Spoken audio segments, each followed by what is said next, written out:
From Western State, we have head coach Jas Bains. Just want to thank the RMAC for hosting this event. Again, this time of year when we get around to this event, we know football's starting and we're getting ready to go in a week, and we're excited to get started. We've tried to stay as balanced as we could. The last 2 or 3 years, I think we've always done a good job at that. As far as replacing Austin, I don't think you replace him. We find the next guy. We find the guy that fits our system.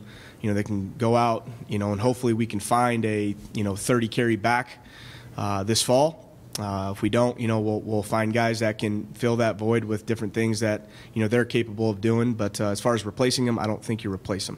Coach Alvarez has been great.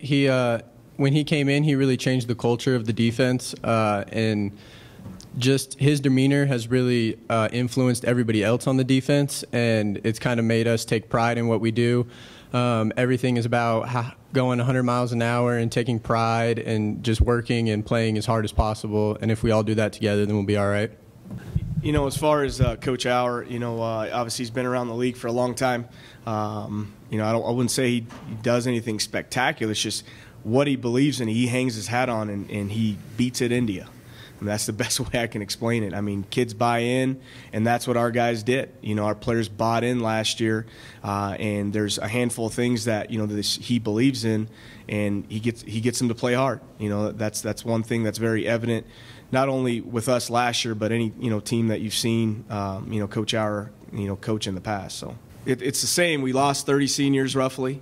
We got a great group coming back. The 4 guys sitting to my left, they've been in our program the last 4 or 5 years. Vic was the only one that played as a freshman. Everybody else redshirted. So they've been along for this process, going through last year as well. Will started 10 games for us. Vic's had a handful of starts over his career as well, back and forth. Andy's roughly a 30-game starter. I know Markeith has been kind of on and off, but he's been a starter for us.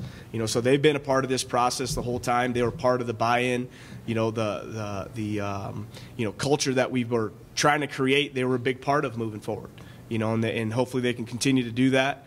We have a lot of new guys coming in this fall.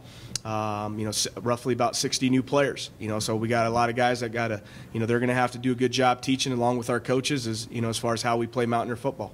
That we got out coached, we got outplayed a year ago. I mean, there's not a lot I can say. They played better than us that opening weekend, and hopefully over the next 30 days as we get into camp, we can get prepared for that opening game. I don't think there's one spot.